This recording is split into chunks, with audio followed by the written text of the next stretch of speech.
Hello everyone, welcome to a online solution. मैं हूं अशफाक। कैसे आप सभी?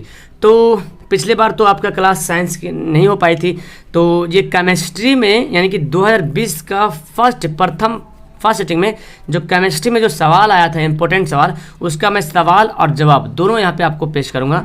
और फिलहाल कुछ सवाल है 2 नंबर का और कुछ सवाल है आपका 5 नंबर का, यानी कि लघु उत्तरीय और दीर्घ उत्तरीय दोनों तरह के प्रश्न आपको यहाँ पे पेश करने वाला हूँ। ठीक है, तो वीडियो को शुरू से लेकर आखिर तक देखिए। मैं आपके लिए हर तरह के वीडियो ला रहा हूँ, चाहे क्वेश्चन ऑब्जेक्टिव हो, चाहे सब्जेक्टिव हो, math, science, social, Hindi, Urdu, Sanskrit, English थोड़ा सा डाउन हो जा रहा है, इंग्लिश के लिए भी कोशिश करूँगा। ठीक है, आप लोग भी बता रहे इंग्लिश के सर कीजिए, तो उसके लिए भी करूँगा। थोड़ा सा यहाँ पे परेशानी है, बस कुछ दिन बाद उसको भी स्टार्ट कर लेंगे। ठीक है, तो देखिए सबसे पहले सवाल है, विस्थापन एवं द्विविस्थापन अभिक्रिया में क्या अंतर है? विस्थापन मतलब यहाँ पे एकल विस्थापन। जब विस्थापन लिखा जाए तो समझ लेना कि एकल बोल रहा, तो एकल विस्थापन या विस्थापन अगर बोले तो समझना एकल के बारे में बोल रहा। विस्थापन एवं द्विविस्थापन अभिक्रियाओं में क्या अंतर है? इन अभिक्रियाओं के लिए समीकरण लिखना पड़ेगा। तो पहले विस्थापन अभिक्रिया कैसे कहते हैं? वैसी रासायनिक अभिक्रिया जिसमें किसी यौगिक में उपस्थित किसी परमाणु या परमाणु के समूह को किसी दूसरे परमाणु द्वारा विस्थापित किया जाता है। यानी कि वैसी एक रासायनिक अभिक्रिया है जिसमें किसी यौगिक में उपस्थित किसी परमाणु या परमाणु के समूह को किसी दूसरे परमाणु द्वारा क्या करते हैं? विस्थापित, मतलब एक जगह से दूसरी जगह हटा देना। विस्थापन का मतलब होता है इसको यहाँ से वहाँ कर देना। जैसे देखिए, फेरस लोहा है और कॉपर सल्फेट है, तो लोहा जो है ना ये कॉपर को हटा देगा, लोहा जो है कॉपर को हटा देगा, और लोहा किसे जाकर मिल जाएगा? कॉपर सल्फेट के जाकर फेरस सल्फेट के जाकर ये जो फेरस लोहा है जो है वो सल्फेट के साथ जाकर मिल जाएगा। तो फेरस सल्फेट हो गया और कॉपर हो गया अलग। तो देखिए विस्थापन हुआ, इसको एकल विस्थापन भी कहते हैं। सवाल में आ सकते हैं कि एकल विस्थापन अभिक्रिया किसे कहते हैं। ठीक है, तो इसको एकल विस्थापन भी आप इसको बोल सकते हो। ठीक है, वही सेम है। ओके, तो यहाँ पे देख रहे एक चीज विस्थापन हो रहा, एक हमारा द्विविस्थापन। विस्थापन में क्या होगा ना, यहाँ भी रहेगा कोई यौगिक, ये तो धातु है, यहाँ पे यौगिक है, तो धातु विस्थापन कर देगा किसी एक को। लेकिन जब द्विविस्थापन होगा तो 2 होगा। यहाँ पे देखो, जैसे यहाँ देखिए द्विविस्थापन अभिक्रिया वैसी रासायनिक अभिक्रिया जिसमें 2 यौगिक अपने आयनों का आदान प्रदान क्या करता है? अपने आयनों का आदान प्रदान करके 2 यौगिकों का निर्माण करता है, उसे द्विविस्थापन अभिक्रिया कहते हैं। सभी सवाल को नोट कर लीजिए अच्छी तरीके से। तो यहाँ पे देखिए एग्जाम्पल, जैसे NaCl है AgNO3, तो Na चल जाएगा NO3 के साथ, Na चल जाएगा यहाँ चल गया, NaNO3 के पास चला गया, और ये Cl चल गया Ag के साथ, यानी कि ये चला गया इसके साथ और ये चला गया इसके साथ। विस्थापन क्या, एक दूसरे को अदला बदली कर लिया, आयन का क्या कर लिया? आदान प्रदान कर लिया। Na चला गया, NaNO3 चल गया और AgCl चल गया, यानी कि नमक का है Na सूत्र, सिल्वर नाइट्रेट का है, ये AgCl मतलब सिल्वर क्लोराइड का है, और सोडियम नाइट्रेट NaNO3 बन गया। तो देख रहे हैं यहाँ पे आपका एग्जाम्पल में ऑब्जेक्टिव सवाल भी आ सकता है, सब्जेक्टिव अगर आएगा तो ऐसे ही लिखना है। तो सिंपल सा विस्थापन अभिक्रिया का एग्जाम्पल लिख लेना, डिफिनेशन लिख देना है, उसका यहाँ पे परिभाषा ये मतलब उदाहरण बता देना। ठीक है, द्विविस्थापन अभिक्रिया सिंपल सा सेम इसी तरह, सिर्फ यहाँ पे 2 यौगिक होगा, 2 यौगिक अपने आयनों का आदान प्रदान करता है या परमाणुओं का आदान प्रदान करता है, ऐसे भी लिख सकते हैं। और आदान प्रदान करने के बाद एक नया परमाणु, नया यौगिक का निर्माण करता है। देख रहे हैं यहाँ आदान प्रदान किया, Na नमक था और क्या बन गया? सिल्वर क्लोराइड बन गया, अलग बन गया। AgNO3 था, ये चला गया इसके साथ, तो अलग जाके बन गया। तो यानी कि ये दोनों आपस में क्या हुआ? विस्थापन किया। तो जिसमें 2 रासायनिक अभिक्रिया मतलब 2 यौगिक अपने अपने जो है आयनों का आदान प्रदान करेगा, उसको बोलेंगे द्विविस्थापन अभिक्रिया। इस सवाल को लिखें, तो इंपॉर्टेंट सवाल है और कोई खास सवाल भी दिख नहीं रहा है मेरे ख्याल से। ये देखिए निम्न अभिक्रिया को संतुलित समीकरण में आपको बताया था, तो ये देखिए यहाँ पे संतुलित करके ही आंसर मैं बता रहा हूँ कि संतुलित किया गया है। यहाँ पे देखिए, यहाँ पे 2 लगाया गया। संतुलित करने आता है ना आपको? जी आता होगा। तो देखो ये जो सवाल था ना, ये जो सवाल था ऐसे यहाँ तक था, ये 2 नहीं था, तो 2 हमको लगाना पड़ा। जो संतुलित करने के लिए बोला गया तो 2 यहाँ पे नहीं लिखा हुआ था क्वेश्चन में, 2 लगाएं। क्यों लगाएं? संतुलित क्या करते हैं? दोनों तरफ मिलाते मैच करते हैं। यहाँ देखो बेरियम 1 है, बेरियम 1 है, क्लोरीन 2 है। अब क्लोरीन यहाँ पे तो 1 ही था, फिलहाल हम तो लगाया है ना, क्लोरीन 1 ही था, तो हम क्लोरीन को 2 बनाने के लिए यहाँ पे 2 लिख दिए। तो यहाँ से क्लोरीन भी 2 हो गया और सोडियम भी 2 हो गया, और यहाँ तो क्लोरीन 2 ही है। फिर देखो यहाँ भी जब सोडियम 2 हो गया तो यहाँ तो Na2 लिखा हुआ है, पहले से भी लिखा हुआ है Na2। ठीक है, फिर देखो सल्फर कितना? 1 है, सल्फर कितना? 1 है, यहाँ भी सल्फर 1 है। ऑक्सीजन 4 है, ऑक्सीजन 4 है। सबको अलग अलग तोड़ तोड़ के करेंगे। यहाँ पे देखिए, यहाँ पे क्या किए? यहाँ तो कुछ भी नहीं होया, CaOH2 और CO2 और CH3, ये आपका सेम ऐसे लिखा हुआ। मिला लेते हैं। कैल्शियम 1 है, कैल्शियम 1 है ना। ऑक्सीजन कितना है? 2 है। और 2 यहाँ पे, ऑक्सीजन 4 हो गया। और देखो ऑक्सीजन 3 और 1 4। हाइड्रोजन कितना है? 2 है, हाइड्रोजन 2 है। कार्बन कितना है? 1 है। कार्बन यहाँ पे कितना है? 1 है। अच्छा यहाँ पे कार्बन, यहाँ पे CaCO3, यहाँ कार्बन 2 दिख रहा है ना। सॉरी कार्बन, ये तो कैल्शियम है ना, ये तो कैल्शियम है, कार्बन थोड़ी ना है। कार्बन यहाँ है, कार्बन यहाँ है, हो गया। तो कार्बन यहाँ 1, यहाँ 1, बाकी तब सब दिया हुआ है। तो संतुलित जब भी करना है तो दोनों तरफ मिलाइएगा। और जब संतुलित नहीं रहेगा तो संतुलित करने के लिए जैसे बाहर में लगाना होगा, बीच में नहीं लगा सकते। जब भी लगाएंगे तो यहाँ लगाएंगे, 2 3 जो भी संख्या से गुना करके हम बराबर करेंगे, चाहे यहाँ लगा दो चाहे यहाँ लगा दो, आपके हिसाब से। अब यहाँ पे 2 लगाए तो देखो Na2 पहले से था, Cl2 पहले था, तो सोडियम को 2 बनाना था, क्लोरीन को भी 2 बनाना था, तो हम यहाँ पे 2 लगा दिए, बन गया। देखो नेक्स्ट सवाल है, धातु के साथ अम्ल की अभिक्रिया होने पर सामान्यतः कौन सी गैस निकलती है? एक उदाहरण के साथ लिखिए। तो देखो धातु के साथ अम्ल की अभिक्रिया होने से क्या कौन सी गैस निकलती है? और हाइड्रोजन गैस निकलती है। याद रखेंगे, जब भी धातु के साथ अभिक्रिया होगा, धातु के साथ अम्ल की अभिक्रिया, किसके साथ? धातु के साथ किसकी अभिक्रिया? अम्ल की अभिक्रिया होगा, तो कौन सी गैस निकलेगी? Hydrogen gas. ये आपका ऑब्जेक्टिव सवाल में भी बन सकता है, थोड़ा सवाल को घुमाने के लिए ऐसा सवाल पूछ सकता है कि धातु के साथ अगर अम्ल की अभिक्रिया कराएंगे तो कौन सी गैस बनेगा? तो हाइड्रोजन गैस बनेगा। उदाहरण देखिए, जिंक लिखा और क्या है? सल्फ्यूरिक अम्ल। ये क्या है? अम्ल है। ये धातु है और ये अम्ल है। इसके साथ अभिक्रिया करवाएं तो जिंक सल्फेट बन जाएगा। जिंक किसको चला जाएगा? यानी कि एकल विस्थापन अभिक्रिया हो जाएगी, जिंक सल्फेट बन गया, और हाइड्रोजन जो था बेचारा वो अलग हो गया। तो वही हो गया, धातु के साथ अम्ल की अभिक्रिया करवाएंगे तो कौन सी गैस निकलती है? हाइड्रोजन गैस निकलती है। याद रखा, यही पूछ रहा, उदाहरण देके बोला, तो उदाहरण देख लिए। चलो ठीक है, नेक्स्ट सवाल देखते हैं। नेक्स्ट सवाल देखिए क्या बोलता है। सवाल देखिए नेक्स्ट, चौथा नंबर सवाल। कठोर जल के मृदु करने के लिए, तो कठोर जल है उसको मृदु करने के लिए सोडियम यौगिक का उपयोग किया जाता है। इसका नाम, उसका नाम बताइए। तो कठोर जल के मृदु करने के लिए, कठोर जल को मृदु करने के लिए सोडियम कार्बोनेट का उपयोग किया जाता है। सोडियम यौगिक का उपयोग किया। सोडियम यौगिक मतलब जिसको सोडियम जिसके साथ मिलकर बना है उसको सोडियम यौगिक बोलते हैं। तो सोडियम किसके साथ मिलकर बना है? कार्बोनेट के साथ। तो याद रखें, देखिए ऐसा सवाल है, 2 नंबर का सवाल आएगा। एक लाइन यहाँ से तक लिखिएगा, 2 नंबर आपके हक में हो जाएगा, आप एकदम मुबारकबाद के लायक हो जाओगे। तो कठोर जल, अगर जो जल कठोर है उसको मृदु करने के लिए हम क्या करेंगे? सोडियम कार्बोनेट यौगिक का इस्तेमाल करेंगे। हो गया हमारा आंसर, 2 नंबर मिल जाएगा फटाफट। चलो नेक्स्ट देखो, एनोडीकरण किसे कहते हैं? तो एनोडीकरण एक होता है जस्तीकरण। ये दोनों होता है जो किसी चीज़ पर जंग लग जाता है तो उसको छुड़ाने की प्रक्रिया, एनोडीकरण और जस्तीकरण, ये बहुत इंपॉर्टेंट प्रक्रिया है। तो फिलहाल आपसे पूछा कि एनोडीकरण क्या है। देखिए एनोडीकरण क्या है। एल्युमिनियम की बनी एक साफ वस्तु, अब एनोडीकरण हमको समझाना पड़ेगा ना, एनोडीकरण है क्या। तो एल्युमिनियम की बनी एक साफ वस्तु को एनोड बनाकर एवं तंतु सल्फ्यूरिक अम्ल को वैद्युत अपघटन के रूप में उपयोग करके विद्युत धारा प्रवाहित करते हैं। यानी कि देखते हैं इस तरह का फिगर बना रहता है, किताब में देखोगे इस तरह का फिगर बना हुआ है बाल्टी टाइप का, और यहाँ पे एक छड़ रख दिया, एल्युमिनियम का छड़, एनोड बनाकर सल्फ्यूरिक अम्ल को वैद्युत अपघटन के रूप में, वैद्युत अपघटन से बिजली प्रवाहित करके उपयोग करके विद्युत धारा का करते हैं, प्रवाहित करते हैं। एनोड पर ऑक्सीजन गैस निकलती है। एनोड पर कौन सी गैस निकलती है? ऑक्सीजन गैस निकलती है, जो एल्यूमिनियम के साथ संयोग करके एल्यूमिनियम ऑक्साइड के रूप में उस वस्तु की बाहरी सतह पर एक मोटी परत बना लेती है, जिससे धातु का संरक्षण होता है। तो एल्यूमिनियम को देखते हैं, अगर एल्यूमिनियम में ऑक्सीजन मिल जाएगा तो क्या होगा? एल्यूमिनियम ऑक्साइड बन जाएगा। अब ऑक्साइड हटाने के लिए हम क्या करेंगे? एनोडीकरण करेंगे। क्या करेंगे? एनोडीकरण करेंगे। तो एल्यूमिनियम का एक रड ले लेंगे, एक साफ एल्यूमिनियम ले लेंगे, उसको एनोड बना लेंगे, एनोड एक छड़ बना लेंगे, ठीक है। और तनु सल्फ्यूरिक अम्ल जो H2SO4 है, जो बैटरी का पानी है ना, सल्फ्यूरिक अम्ल को वैद्युत अपघटन के रूप में क्या करेंगे? उपयोग करके विद्युत धारा क्या करेंगे? प्रवाहित करेंगे। इस तरह बाल्टी में रखेंगे विद्युत इसको, और यहाँ पे विद्युत धारा प्रवाहित करेंगे, और यहाँ पे एनोड का छड़ रहेगा। तो एनोड पर क्या ऑक्सीजन गैस निकल जाएगा, जो ऑक्सीजन लगा था एल्यूमिनियम के साथ, वो ऑक्सीजन गैस अलग हो जाएगा। तो जो एल्यूमिनियम के साथ संयोग करके एल्यूमिनियम ऑक्साइड के रूप में उस वस्तु की बाहरी सतह पर एक मोटी परत बना लेती है, जिससे धातु का संरक्षण क्या होता है? दूर होता है। तो इस तरह से हम क्या करते हैं? एल्यूमिनियम को वैद्युत अपघटन करते हैं। तो इस पर क्या होता है? जो एल्यूमिनियम, जो हमारा एनोड वाला जो छड़ होता है जी, उस पर क्या होता है? ऑक्सीजन आके जम जाता है।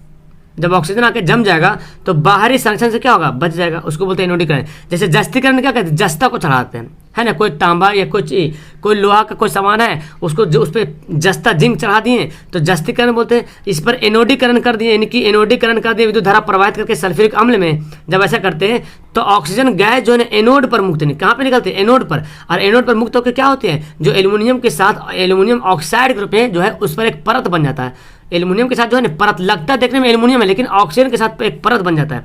और जब परत बन जाएगा तो धातु का संरक्षण क्या होगा, रुक जाएगा। धातु का मतलब नुकसान नहीं होगा, कुछ नहीं होगा, एकदम सेफ रहेगा। नेक्स्ट सवाल देखें, जिंक को आयरन सल्फेट के विलयन में डालने से क्या होगा। जब जिंक यानी कि जस्ता को अगर आयरन सल्फेट के विलयन में डाला जाए तो क्या होता है, अभिक्रिया के साथ बताइए। यानी कि जब अभिक्रिया बोलेगा, अभिक्रिया का रासायनिक सूत्र भी लिखिए तो लिखना पड़ेगा। जिंक को आयरन सल्फेट के विलयन में डालने से जिंक सल्फेट बनता है। देखिए ये जिंक है, आयरन सल्फेट का सूत्र जानते हैं FeSO4 होता है, FeSO यानी कि फेरस सल्फेट इसको बोलते हैं। आयरन मतलब फेरस लोहा, है ना, तो जिंक हो गया Zn और फेरस सल्फेट, तो ये क्या एकल विस्थापन अभिक्रिया हुआ। जिंक जो है फेरस सल्फेट, जिंक जो है सल्फेट के साथ मिल गया तो जिंक सल्फेट बन गया और लोहा क्या हो गया, अलग हो गया। तो वही बोल रहा, जिंक को आयरन सल्फेट के विलयन में डालने पर क्या होता है, तो लिखेंगे जिंक को आयरन सल्फेट के विलयन में जब डालते हैं तो जिंक सल्फेट बनता है और आयरन जो है अलग होता है। अब इसी को हमको ये लिखने बोल रहा था, ये रासायनिक समीकरण में, तो रासायनिक समीकरण यहाँ पे लिख दिए। तो ये समीकरण अगर आप याद रखते हैं तो ये तो खैर ऐसा ही याद हो जाएगा। जिंक को आयरन सल्फेट के विलयन में डालते हैं तो जिंक सल्फेट बनता है। क्या बनता है, जिंक सल्फेट बनता है और आयरन जो अलग हो जाता है। देखो जी यहाँ पे दिया हुआ है ब्रोमोप्रोपेन और प्रोपेपेन, ब्रोमोप्रोपेन एवं प्रोपेनॉन का संरचना सूत्र लिखें। अब आपको यहाँ पे देखो ब्रोमोप्रोपेन, प्रोपेन का सूत्र जानते हैं, तो प्रोपेन जो एथेन मिथेन ब्यूटेन प्रोपेन होता है ना, वही कैटेगरी का है, CnH2n+2 जो फॉर्मूला है। तो प्रोपेन का पहले सूत्र लिख लीजिएगा। प्रोपेन का सूत्र क्या होता है, मिथेन इथेन प्रोपेन, प्रोपेन में 3 कार्बन आ रहा है ना, तो कार्बन 3 लिख लेंगे, हाइड्रोजन अरेंज कर लेंगे, क्योंकि कार्बन का 4 संयोजकता पूरा होगा ना, 4 यहाँ से तो हुआ और हाइड्रोजन भी पूरा हो रहा है, यहाँ से यहाँ दोनों मिल के हो रहा है, ये हाइड्रोजन कार्बन मिल के हो रहा। तो लास्ट जो इधर बचेगा उसमें ब्रोमो लगा देंगे तो क्या होगा, ब्रोमोप्रोपेन होगा। हो सकता है यहाँ पे क्लोरोप्रोपेन दे सकता है, तो सिर्फ Cl लिख देंगे तो क्लोरोप्रोपेन बन जाएगा। आया समझ में, ये है क्या IUP संरचना सूत्र है, क्या है संरचना सूत्र है।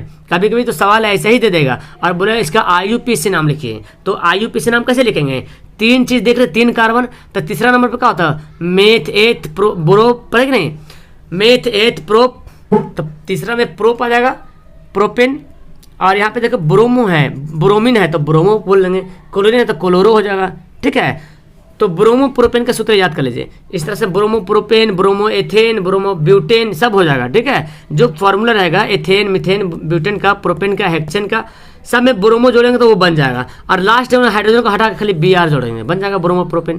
क्लियर है, तो ब्रोमो करके जो भी हो, ethane methane propane butane, bromo भी रह सकता है और क्लोरो भी रह सकता है। क्लोरो रहेगा तो Cl लगा देंगे, ब्रोमो तो Br लगा देंगे, तो जो भी हो मिथेन इथेन हेक्सेन हेप्टेन जो भी रह सकता है, सिर्फ उसको सूत्र आप लिख दीजिएगा और यहाँ पे Br या Cl लिख दीजिएगा। ब्रोमोनोन, नोन मतलब क्या, ये कीटोन ग्रुप का है, कीटोन, तो कीटोन में क्या देखिए ये निशान होता है कीटोन का, तो कार्बन के यहाँ पे 2 तो ले लिया और 2 यहाँ से 4 हो गया ना, इसलिए इधर कुछ नहीं लिखा गया।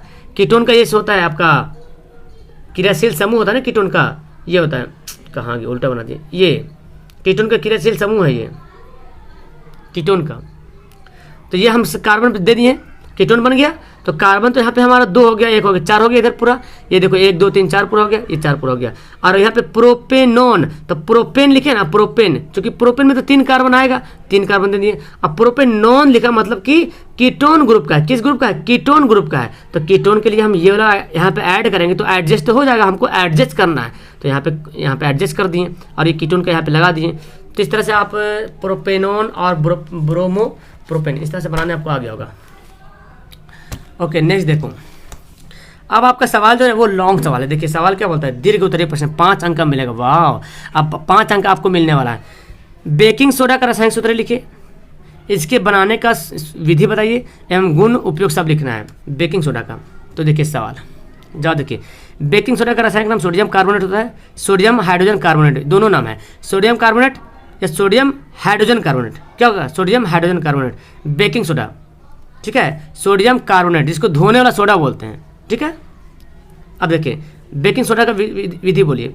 अमोनियम गैस से संतृप्त है ना, क्या बोलते हैं, अमोनिया गैस से संतृप्त, सॉरी यहाँ पे बेकिंग सोडा है ना, खाने वाला सोडा, सोडियम बाइकार्बोनेट होगा, सोडियम बाइकार्बोनेट, ठीक है, यहाँ पे लिख लीजिएगा सोडियम बाइकार्बोनेट।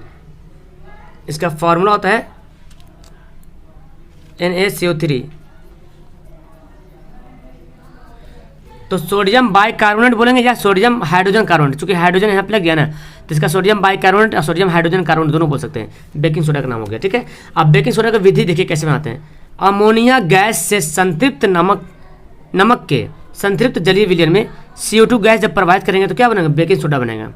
खाने वाला सोडा को बोलते हैं बेकिंग सोडा, याद रखिएगा। और धोने वाला सोडा बोलते हैं धोवन सोडा, जिसका फॉर्मूला ये था सोडियम कार्बोनेट था, Na2CO3, ठीक है, समझ गए। तो क्या करते हैं, अमोनिया गैस से संतृप्त नमक के संतृप्त जलीय विलयन में जब कार्बन डाइऑक्साइड गैस प्रवाहित करेंगे तो कौन सा बेकिंग सोडा बनेगा। देखिए NaCl है, H2O है, CO2 है और ये NH3, ये अमोनिया गैस है, ये नमक है, ये H2O क्या है, जल है, CO2 क्या है, कार्बन डाइऑक्साइड गैस है। तो ये नहीं बोल रहा, जब नमक को अमोनिया गैस से, अमोनिया गैस है, जब नमक जलीय विलयन हो गया से क्या कर CO2 गैस प्रवाहित किया, CO2 गैस प्रवाहित किया तो क्या बन गया, NaCl बन गया और NaCO3 बन गया। ये तो है NaCO3 बेकिंग सोडा, इसी को बोलते हैं NaCO3। तो ये अलग हो गया, ये बन गया। अब इसका गुण क्या है, इसका जलीय विलयन क्षारीय होता है। क्या होता है, इसका जलीय विलयन जो होता है क्षारीय होता है, पहला गुण है। दूसरा गुण यह अम्ल को उदासीन करता है। अम्ल को क्या करता है, उदासीन करता है। अब इसका उदाहरण देखिए, उदाहरण नहीं उसका उपयोग बोला था ना, इसका उपयोग, सॉरी, इसका उपयोग देखिए, बेकिंग पाउडर बनाने में, पेट की अम्लता को दूर करने में, अग्निशामक यंत्रों में भी इस्तेमाल करते हैं, रसोई घर में पकवान बनाने के लिए, हाँ जी, क्या बोलते हैं, पूड़ी या कुछ और बनाने के लिए हम लोग जो फूल जाए तो उसके लिए क्या करते हैं, बेकिंग पाउडर डालते हैं ना, बेकिंग सोडा डालते हैं, जिसको सोडा आमतौर के भाषा में सोडा बोल देते हैं, सोडा। और सोडा वो खाने वाला सोडा ही बोलते हैं, धोने वाला सोडा नहीं बोलते, खाने वाला सोडा। तो मिस्टेक मत, दोनों दिखता है सेम, वाइट दिखेगा, दोनों सफ़ेद दिखेगा, लेकिन मिस्टेक मत करना, खाने वाला नहाने में कर देना, नहाने वाला खाना वैसे मत करना, ठीक है। ये बेकिंग सोडा है, खाने वाला सोडा है। तो इसका उपयोग देखिए, बेकिंग पाउडर बनाने में पहला बात है पेट की अम्लता को दूर करता है, क्योंकि अम्ल को उदासीन बनाता है तो पेट की अम्लता को दूर करता है। अग्निशामक यंत्र होता है ना, जो आग लग जाता है तो आग कैसे बुझाता है, अग्निशामक यंत्र में। और रसोई घर में जो पकवान वगैरह बनाने में इस्तेमाल करते हैं। तो गुण याद हो गया, ये याद हो गया, इसको बनाने की तरीके याद कर लो, 5 नंबर एकदम आराम से मिल जाएगा। और ये है आपका, ये देखें मिश्र धातु किसे कहते हैं, इसके 2 उदाहरण दें, मिश्र धातु के 3 उपयोग को लिखें। देखिए जी, इतना सा सवाल है, 5 नंबर का सवाल है। 2 या 2 से अधिक धातुओं अथवा 2 या 2 से अधिक धातुओं, एक मिनट ये कॉपी छोटा हो रहा, हाँ देखिए, 2 या 2 से अधिक धातुओं अथवा एक धातु एवं अधातु के समांग मिश्रण को मिश्र धातु कहते हैं। यानी कि जब 2 या 2 से अधिक धातु मिल जाता है, या तो फिर एक धातु या एक अधातु, अगर समांग मिश्रण, मतलब समांग मिश्रण समझ, सेम समांग मिश्रण को मिल जाता है तो उस मिश्रण को क्या बोलते हैं, मिश्र धातु कहते हैं। एग्जाम्पल बोल रहा हूँ, 2 उदाहरण दीजिए, तो 2 उदाहरण में क्या हो गया, पीतल ब्रोंज। पीतल क्या है, पीतल और तांबा का, टीन और शीशा का ब्रोंज बन जाएगा। तो याद रखेंगे पीतल और ब्रोंज ये क्या है, मिश्र धातु है। और भी मिश्र धातु आपको मिलेगा, सोल्डर मिलता है, सोल्डर मिलता है, ड्यूरालुमिन मिलता है, ये सब मिश्र धातु का उदाहरण है। इसका उपयोग देखिए, नालियों तथा कारतूस बनाने में, मूर्तियाँ सिक्का मशीन के निर्माण में, चूँकि बोल रहा है 3 ही उपयोग लिखने बोल ही रहा, तो जान लीजिए, मूर्तियाँ तथा सिक्का मशीन बनाने के लिए, वायुयान के